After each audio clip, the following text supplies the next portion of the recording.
vous salue encore au nom de Jésus-Christ et nous voulons continuer. N'oubliez surtout pas que c'est votre serviteur Adom Danga et puis je voudrais encore ce matin parler de la résurrection de Jésus-Christ. Nous avons parlé de la croix, nous avons parlé de sa mort, et nous voulons parler de la résurrection. Quel est le rôle de la résurrection dans la fête du salut? Et si nous ne comprenons pas, en tout cas, la portée de la résurrection, nous risquerons de nous laisser avoir par toutes sortes d'accusations et qui sont quelquefois normales contre les croyants. Et donc, nous voulons parler de la résurrection comme la victoire éclatante de l'œuvre du Seigneur à travers Jésus-Christ. Et donc, Jésus, une fois crucifié, quelque chose allait se passer, c'est que c'est la résurrection. De son vivant, avant d'aller à la croix, avant de mourir avec ses disciples, à plusieurs reprises, il a dit qu'il va mourir. Après 3 jours, il va être ressuscité. Même il le disait, même les gens à côté savaient. Et c'est pourquoi quand on l'a mis au tombeau, les Juifs, ceux qui étaient contre lui, sont allés demander aux autorités de leur donner quelques militaires pour garder le tombeau, pour ne pas que ses disciples puissent venir et puis enlever le corps et venir encore, selon eux, ajouter un autre mensonge. Et pour ceux qui accusent sans cesse, comme si c'est aujourd'hui que nous entendons les accusations contre la mort et la résurrection de Jésus, je profite pour encourager un frère et une sœur, que même les apôtres, ils ont vu ces choses dès le départ. Une histoire qui avait été racontée partout. Et lorsqu'il est enterré, les soldats sont là. Ils ont pris une grosse pierre, ils ont fermé le tombeau pour qu'il ne sorte pas. Mais ce qu'ils ne savaient pas, qu'ils ont ignoré, c'est la preuve qu'ils ne connaissaient pas Dieu. S'ils le connaissaient, ils devaient savoir que ce n'est pas une pierre qui va empêcher la main de Dieu d'agir. Et lorsque le premier jour est passé, je crois qu'ils se disaient, voilà, il n'est pas sorti. Le deuxième jour, il est encore dans le tombeau. Et le troisième jour, un ange va venir, il va rouler la pierre. Et Jésus va sortir du tombeau. Et c'est là où tout va basculer. Les soldats qui gardaient le tombeau, eux, ils étaient là. Mais voyant la scène, ils tremblaient parce qu'ils étaient frappés de la peur. Ils étaient étonnés par ce que Dieu faisait. Ce n'était pas un disciple, mais c'est un ange du ciel qui vient rouler la pierre. Et il voit la scène. Il voit comment est-ce que Jésus est sorti. Et ils viennent raconter à ceux qui les ont envoyés que Jésus est ressuscité. Voilà ce que les gens décident de faire. Ils décident. Ils disent non, il faut payer ces soldats-là. Il faut leur donner d'argent pour qu'ils ne disent pas comment est-ce que la résurrection s'est passée. Mais au contraire, qu'ils partent mentir que les apôtres sont venus, les disciples du Seigneur sont venus le prendre. Et ils sont allés, voilà, avec le corps et puis mentant qu'il est ressuscité. Mais malgré tout ce qu'ils ont fait, ça n'a pas tenu. Et Jésus est ressuscité. Et quand le petit matin, Marie de Magdala part au tombeau, et elle part, je crois, elle est accompagnée d'autres femmes aussi. Maintenant, lorsque elle rentre, elle ne voit pas le corps du Seigneur. Et elle commence à pleurer. Elle dit, qui a pris le corps de mon Seigneur? Et lorsque l'ange qui a roulé la pierre apparaît, elle dit, est-ce que c'est toi qui as volé le corps du Seigneur? Est-ce que c'est toi qui l'as pris? Mais c'était le Seigneur lui-même. Et qui est ressuscité, il dit que c'est moi. C'est alors que Marie s'approche pour le toucher. Il dit que non, ne me touche pas. Je ne suis pas encore monté vers mon Père. Mais va dire à mes disciples que je les attends en Galilée. Et quand elle court, elle vient dire aux apôtres, et Pierre, une fois entendu, il commence à courir avec Jean. Et Jean derrière et Pierre devant. Mais Jean, apparemment, il était le plus jeune, donc il a couru plus vite que Pierre. Une fois arrivé devant le tombeau, Jean n'est pas entré, mais Pierre est entré. Et c'est pourquoi je compte à pouvoir insister sur la partie ici, parce que dans Jean chapitre 20, le verset 8, il y a une révélation que la Bible nous donne ici. Maintenant, Pierre entre, il observe, il voit que Jésus n'est pas là, mais Jean dehors.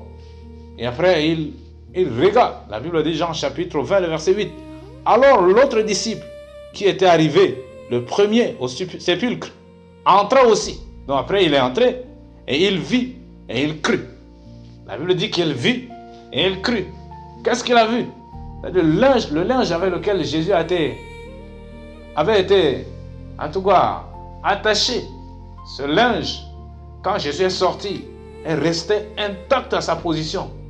C'est-à-dire, c'est comme s'il a disparu du milieu des linges là, sans que le linge reste dans sa position normale, mais le corps n'y est plus. Mais il regarde, mais ce n'est pas que quelqu'un s'est levé, sinon les habits devaient changer de position. Mais les linges n'ont pas changé de position. La forme de la couverture normale est restée comme telle. Mais le corps qui devait être dans le linge est sorti. Et là, il observe. Il croit. Mais non, la chose là, c'est la résurrection. Parce que ce qu'il a vu, c'était pas normal. Parce que le linge est resté comme tel. Façon dont on l'a enroulé, façon dont on l'a posé. Les linges sont restés comme tels.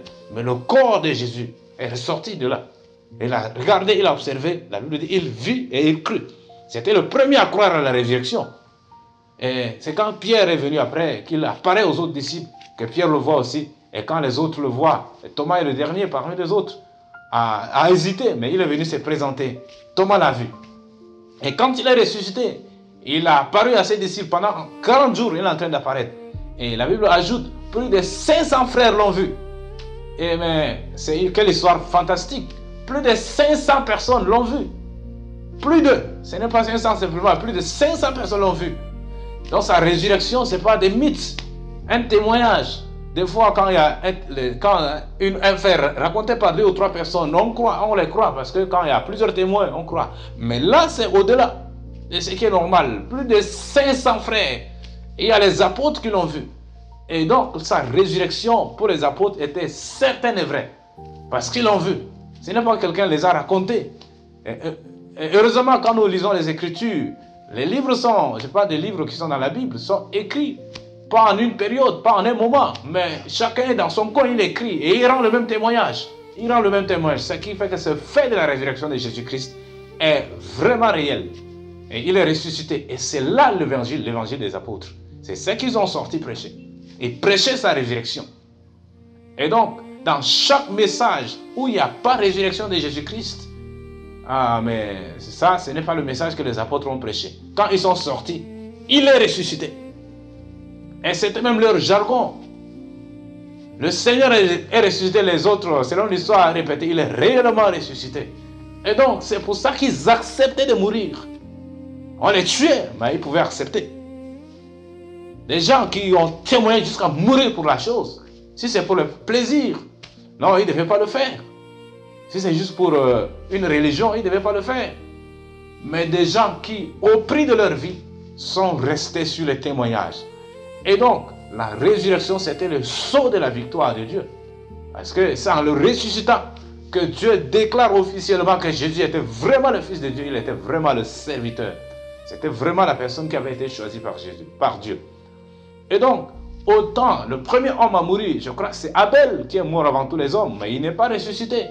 Après tous les prophètes de tous les temps, même à nos jours, nous n'avons jamais entendu quelqu'un qui est mort et enterré et qui est resté vivant après parce qu'il est ressuscité. Non, même Lazare, pour lui, il est revenu à la vie. En réalité, ce n'est pas une résurrection comme celle de Jésus. Pourquoi? Parce qu'après, il est encore mort. Il est mort, on l'a enterré, Jésus l'a ressuscité. Mais après encore, on apprend que Lazare est mort. Parce qu'il est juste revenu à la vie. La résurrection de Jésus, c'est le socle, c'est-à-dire que le fondement de la prédication de l'évangile. L'église, quand on parle de l'église a ses piliers. Les piliers de l'évangile, c'est quoi? C'est la mort et la résurrection de Jésus-Christ. Quand on enlève ces choses à l'église, c'est-à-dire qu'il n'y a plus d'église. Donc Jésus est ressuscité. Désormais, quand il est mort, il est allé au tombeau. Au tombeau, il est allé publier la victoire. La Bible dit, je crois, dans ce que l'apôtre Pierre a écrit. J'ignore un peu le verset. Mais la Bible dit qu'il est allé prêcher à ceux qui sont morts.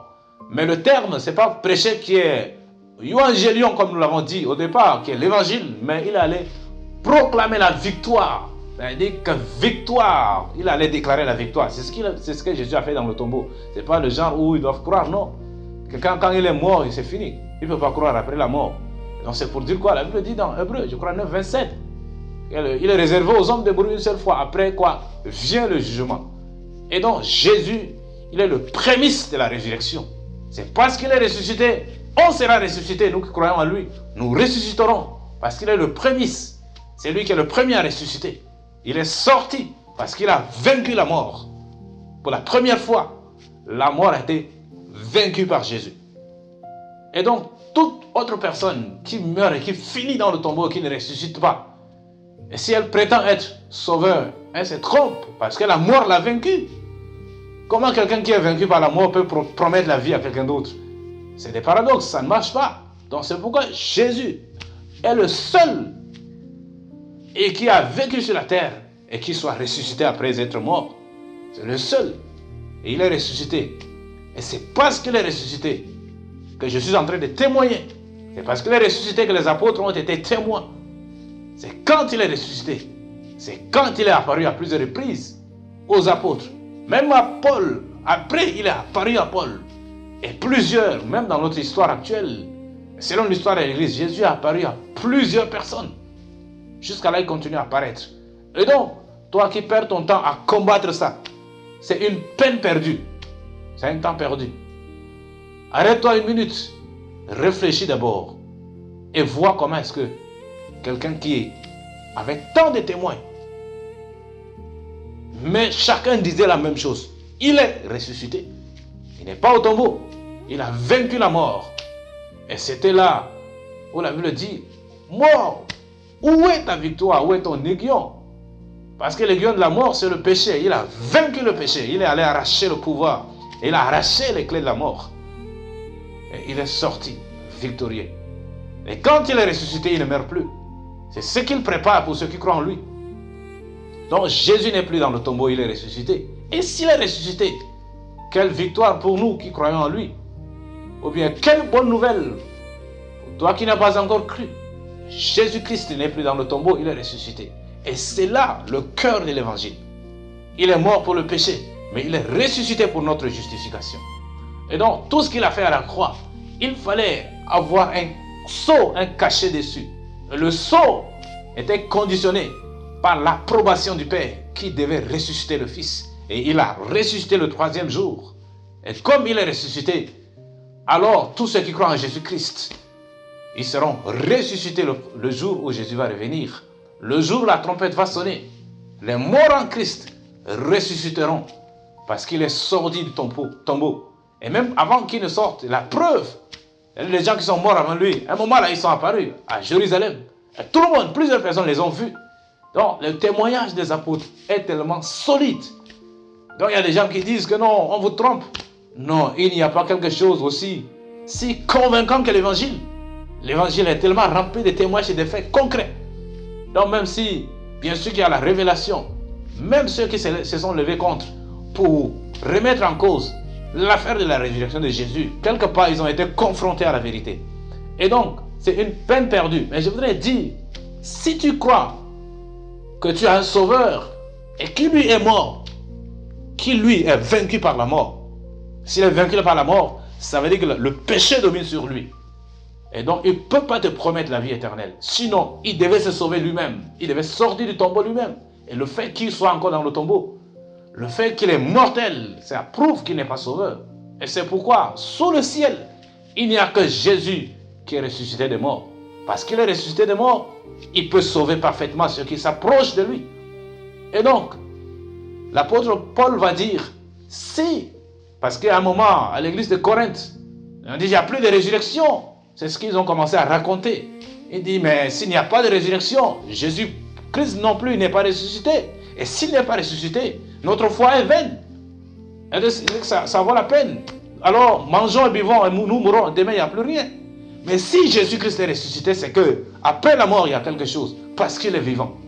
Et donc, il y a des gens qui disent, mais qui allait au ciel? Vous parlez du paradis, de la vie éternelle, qui allait au ciel. Mais je voudrais vous dire ce matin que Jésus est ressuscité. Et il est au ciel. Et c'est un témoignage aussi fiable. Plus qu'un homme vulgaire qui pourrait te dire qu'il était au ciel. Son témoignage ne pourrait pas se comparer avec celui de Jésus-Christ. Il est ressuscité. C'est lui le sceau de l'évangile. Et donc, je voudrais nous encourager. Parce que après, peut-être Dieu nous accordera la grâce de parler de la foi et de la repentance. Tout ce que j'ai dit, je parle de ce qu'il a fait pour nous.